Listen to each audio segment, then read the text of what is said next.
एक अंग्रेजी उपन्यास है टू किल ए मॉकिंग बर्ड, ये किसके द्वारा लिखा गया है? तो ये हार्पर ली ने लिखा है।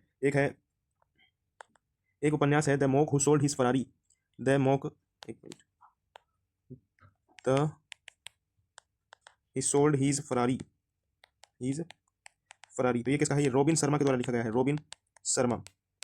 एक लिखा है नागा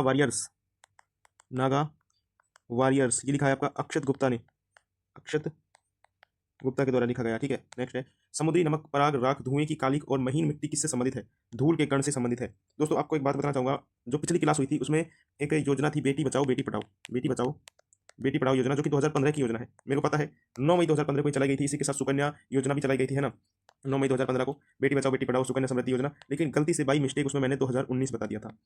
क्षमा चाहता हूँ मैं उसके लिए आपसे, और गलतियां हो जाती हैं ऐसी, अगर छोटी मोटी गलती या कभी माइंड से स्लिप कुछ चीज़ें कर जाती है तो उसके लिए आप हमेशा मेरे को माफ़ कीजिएगा, क्योंकि भाई इतने सारे फैक्ट्स दिमाग में होते हैं कि निकल जाती है दिमाग से। ठीक है, माफी चाहूंगा उसके लिए मैं आपसे, और आप करेक्ट कर लेंगे। 2015 की योजना है, 9 मई 2015 की। नेक्स्ट है सामान्यतः जलीय अकशेरुकीय जीवों में पाए जाने वाले संतुलन के युग्मित अंग कौन से हैं जो आमतौर पर संवेदी रोमों वाले द्रव से भरी पुटिका होते हैं? स्टेटोसिस्ट, ये होगा इसका आंसर, है ना? साइंस से मैं कभी क्वेश्चन ले पाता हूँ, नहीं लेता हूँ, लेकिन इस बार कहा कि पूरे क्वेश्चन लिया कीजिए करंट अफेयर को छोड़ करके, तो मैंने क्वेश्चन ले लिया है। निम्नलिखित में से कौन सा उन आदर्शों को दर्शाता है जिन्हें राज्य द्वारा नीतियां बनानी है? डीपीएसपी की बात है तो डीपीएसपी राज्य के नीति निर्देशक तत्व संविधान के भाग 4 में है, संविधान के भाग 4 में डीपीएसपी है। भाग, एक मिनट, पेन पता नहीं क्यों नहीं चल रहा, संविधान के भाग 4 में है। आर्टिकल की बात करूँ तो 36 से 51 तक है, डीपीएसपी है अनुच्छेद 36 से लेकर के 51 तक। ठीक है, आपको बताना है कि भारत में मौलिक कर्तव्य जो है वो कौन से आर्टिकल में है, ये क्वेश्चन ऑफ द कमेंट है आपका।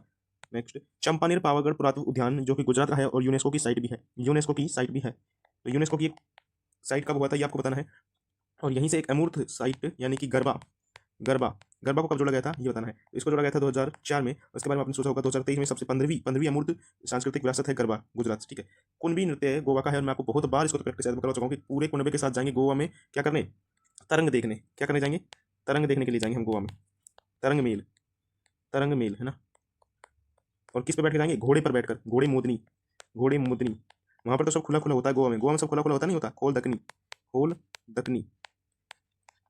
नेक्स्ट है निम्नलिखित में से कौन सा मुगल सम्राट के विरुद्ध अफगान अमीर खान जहां लोदी ने विद्रोह किया और पराजय का सामना किया था? तो शाहजहां के खिलाफ यह विद्रोह हुआ था, शाहजहां के खिलाफ, है ना? और शाहजहां के जो पुत्र थे उनके बीच उत्तराधिकारी युद्ध भी हुआ था जिसमें औरंगजेब विजयी रहा था। शाहजहां का बड़ा पुत्र था दारा शिकोह। शाहजहां का शासनकाल बताना है सबसे पहले तो आपको। शाहजहां का शासनकाल 1627 से लेकर के 1658 तक था, लेकिन इसकी मृत्यु 1658 में नहीं हुई थी। इसको जो है आपके आगरा में कैद करके रखा था औरंगजेब ने, क्योंकि अंतिम जो इसका जो युद्ध हो रहा था इसके पुत्रों में, उत्तराधिकारी युद्ध, उसको औरंगजेब जीता था। दारा शिकोह की गर्दन, दारा शिकोह इसका जो है सबसे पसंदीदा पुत्र आप कह सकते हो, सबसे बड़ा पुत्र और ज्ञानी पुत्र था, जिसकी गर्दन औरंगजेब ने कटवा करके अपने पिता को उपहार में भेजी थी। ठीक है, इतना खतरनाक था भाई साहब औरंगजेब।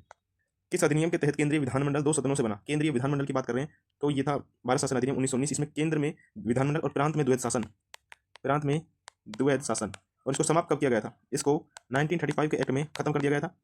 ठीक है, और यहाँ पर भी ये जो है केंद्र में लगा दिया गया था। केंद्र में द्वैध शासन कब लगाया था? 1935 के एक्ट से लगाया था। 1919 के अधिनियम से ही जो ब्रिटिश राजस्व से जो आपका भारत परिषद और कार्यकारिणी परिषद का वेतन जाता था, वो 1919 के एक्ट से बाद ही ब्रिटिश राजस्व से जाने लगा, क्योंकि पहले वो भारतीय राजस्व से जाता था 1792 के बाद से। ठीक है, 1919 के एक्ट से हुआ। इसकी ही जांच के लिए आया था साइमन कमीशन। नेक्स्ट, ग्रैमी पुरस्कार जीतने वाली पहली भारतीय महिला तन्वी शाह है, और कब मिला? 2010 में मिला। किसके लिए मिला है? तो और पुरुष भी बता दें आपको, जीतने वाले पहले पुरुष कौन है? ग्रैमी जीतने वाले पहले पुरुष कौन है? पेन को क्या हो गया? पुरुष कौन है ये भी आपको बताना है। ठीक है, तो इनको मिला था जय हो के लिए, जय हो, और वो थे आपके पंडित रविशंकर।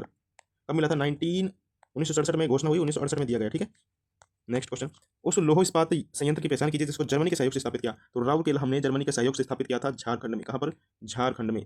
नेक्स्ट, दुर्गापुर कहाँ पर है? पश्चिम बंगाल में है, दुर्गापुर पश्चिम बंगाल में है। ठीक है, प्रधानमंत्री किसान मानधन योजना के तहत छोटे और सीमांत किसानों में वृद्धावस्था संरक्षण के लिए सुरक्षा, यह योजना 3000 रुपये महीने दी जाती है, 3000 रुपये महीने यह दिए जाते हैं। ठीक है, 2011 की जनगणना को भारत में किशोर यानी 10 से 19 वर्ष का परसेंट कितना है भारत में? 20.9%। ऐसे ही पूछ लेता है 0 से 6 वर्ष तक के बच्चों का कितना प्रतिशत है?